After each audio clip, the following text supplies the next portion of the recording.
Welcome to the Arlington Street Church podcast. Founded in 1729, Arlington Street continues today as a gathering place for progressive people of faith in the greater Boston area and beyond. We are located at the corner of Arlington and Boylston Streets, across from the Public Garden in Boston, Massachusetts. Please visit ascboston.org for more information about this historic Unitarian Universalist congregation. Arlington Street Church, gathered in love and service for justice and peace.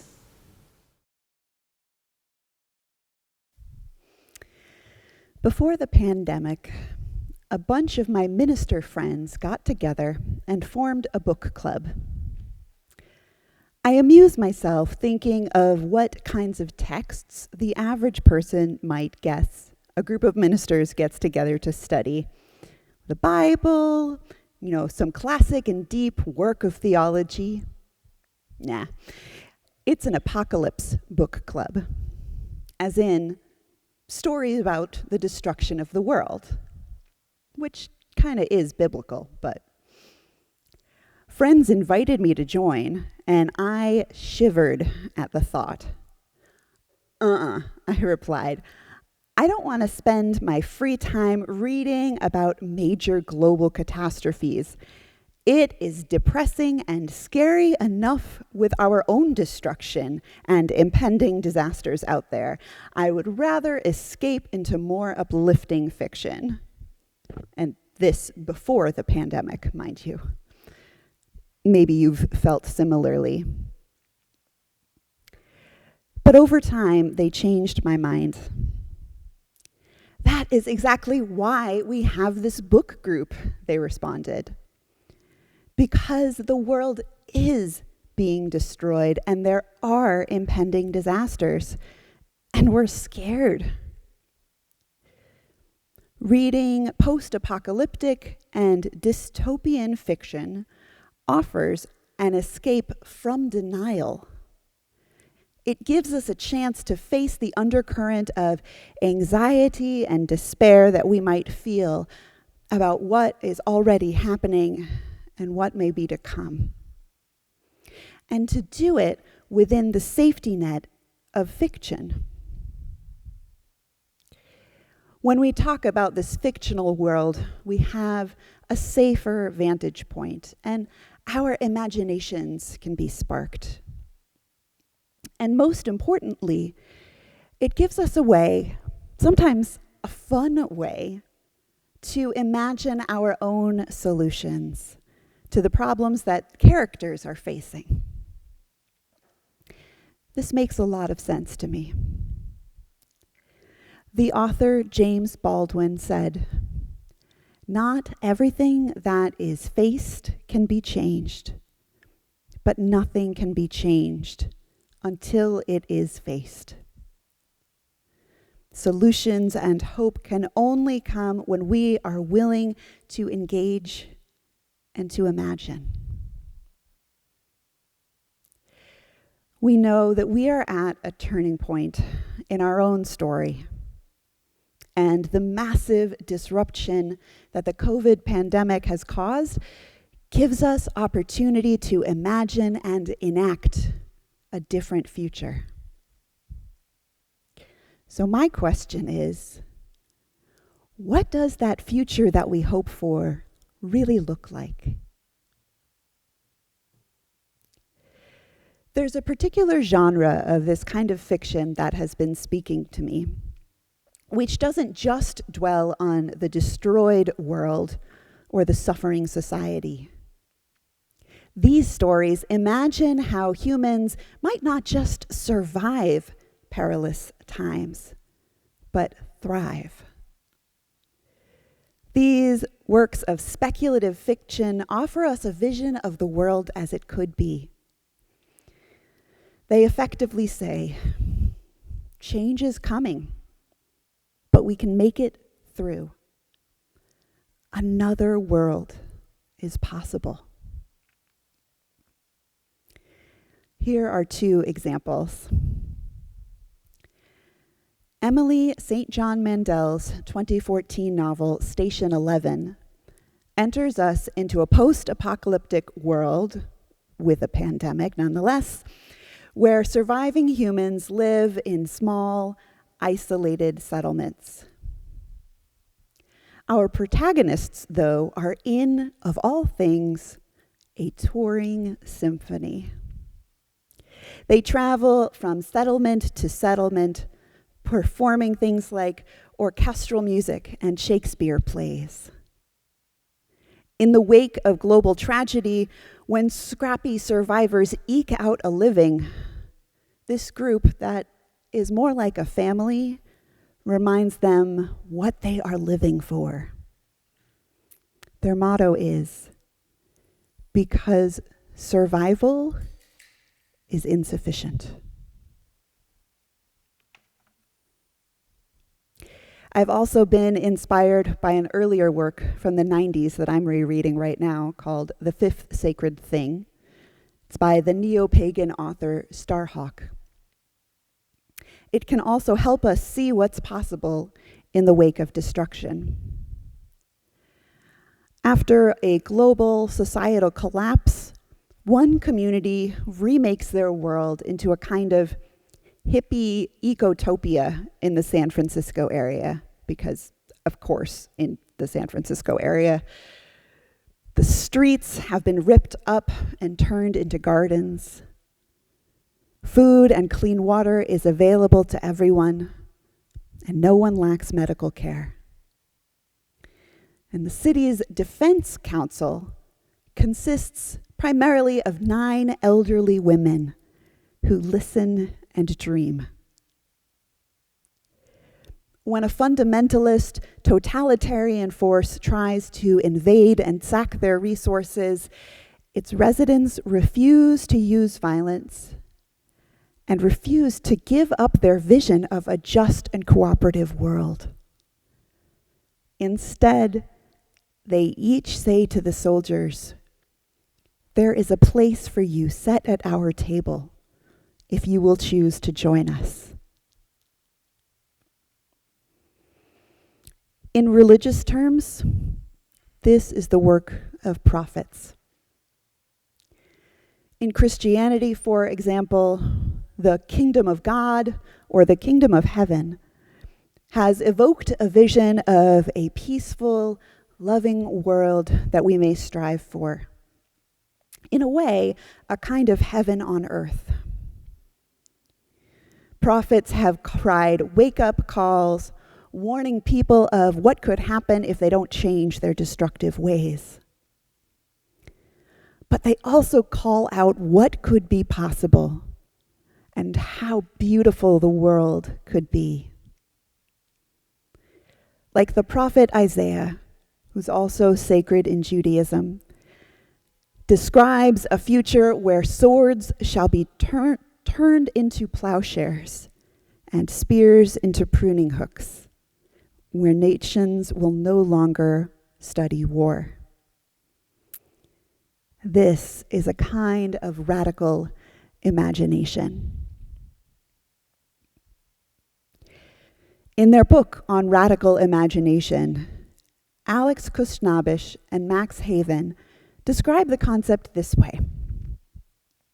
Radical imagination is the ability to imagine the world, life, and social institutions not as they are, but as they might otherwise be. It is the courage and the intelligence to recognize the world can and should be changed. The radical imagination isn't just about dreaming of different futures. It's about bringing those possibilities back from the future to work on the present, to inspire action and new forms of solidarity today. The incredible writer and social justice facilitator, whose poem we heard as our chalice lighting, Adrienne Marie Brown, invites us to imagine beyond our fears.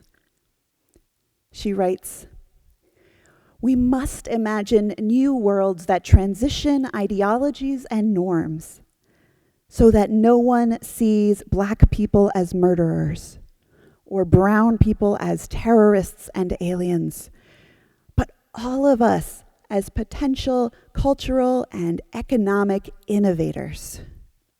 This is a time travel exercise for the heart.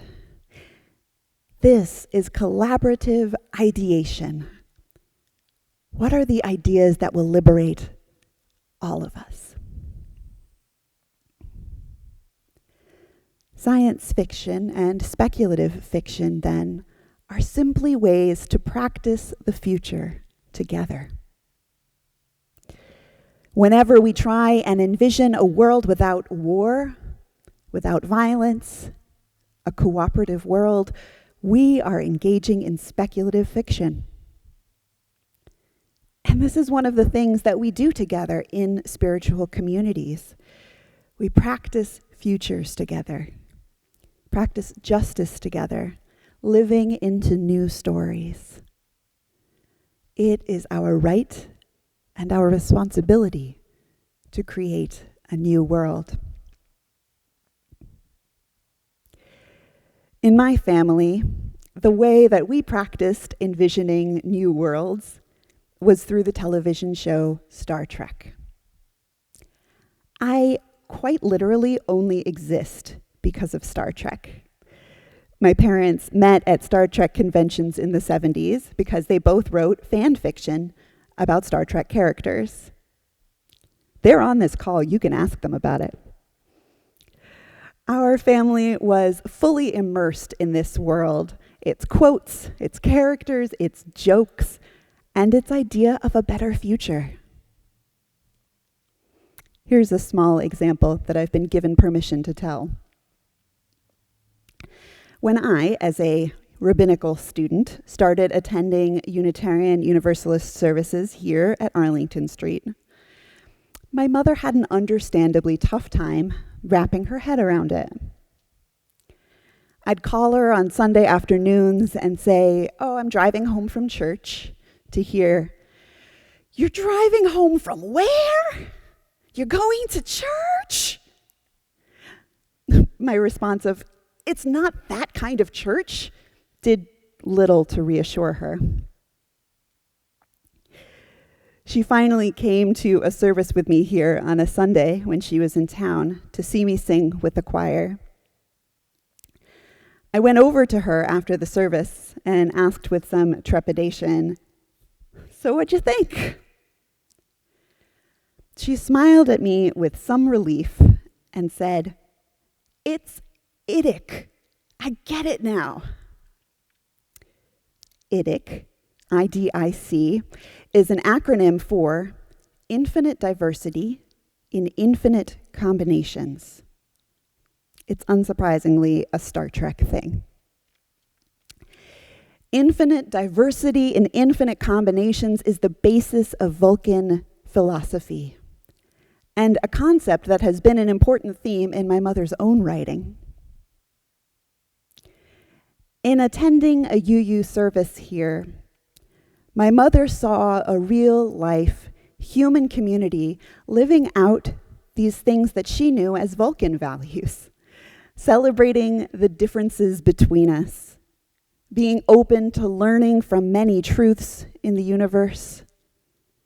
She saw parents and toddlers, elder lesbian couples and non-binary teens, mystics and atheist scientists, folks from a wide range of cultural backgrounds and racial identities, all coming together on their searches for truth and meaning.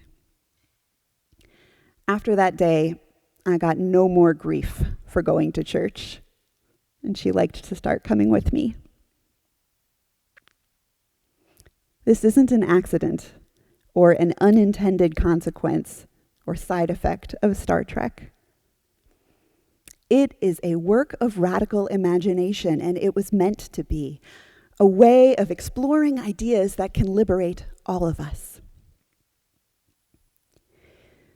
Gene Roddenberry, the creator and producer of Star Trek, wanted to show us the world as it could be.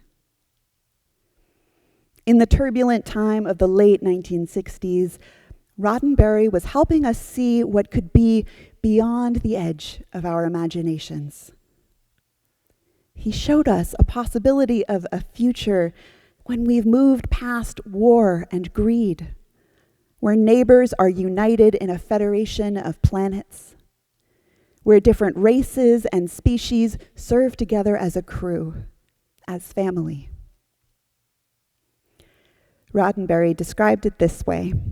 He said, "Star Trek was an attempt to say that humanity will reach maturity and wisdom on the day that it begins to not just tolerate, but take a special delight in differences in ideas and differences in life forms.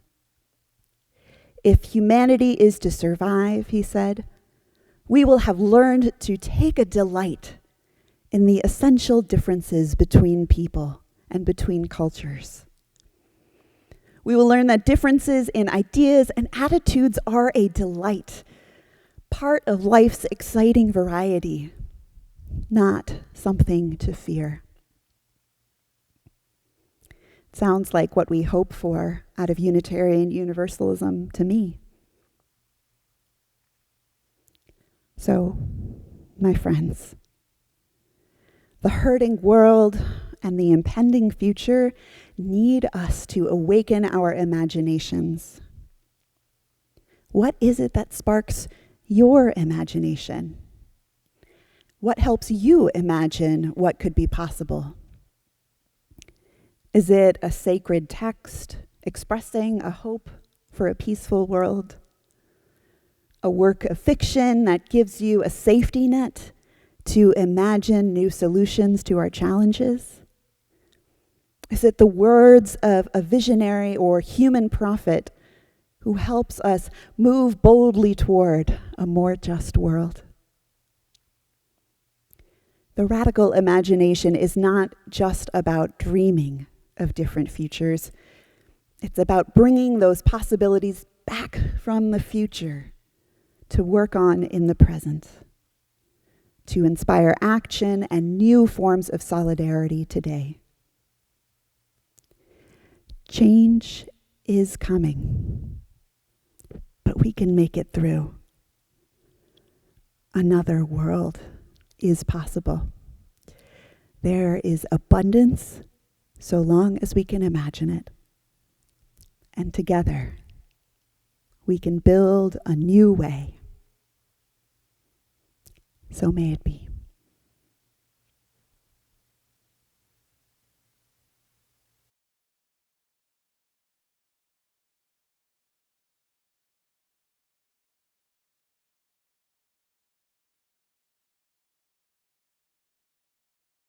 And for our benediction, I invite you to put your hands over your heart as we share these words from Indian author Arundhati Roy. Another world is not only possible, she is on her way. On a quiet day, I can hear her breathing. She is on her way. Let us keep this faith, beloveds, and pass it on. The service begins when the service ends. Go in peace. Amen.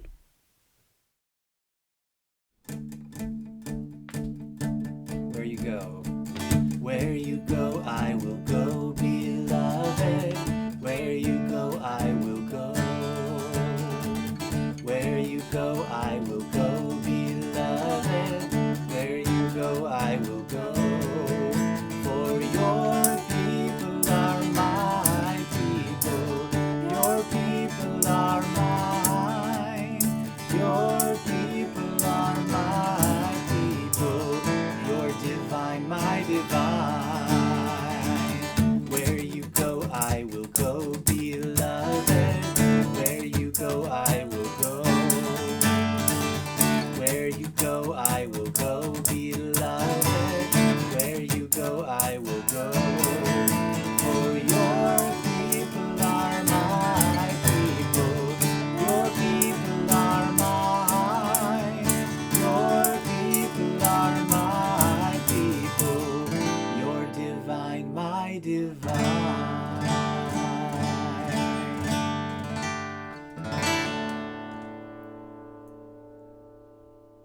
Please visit ascboston.org for more information about this historic Unitarian Universalist congregation.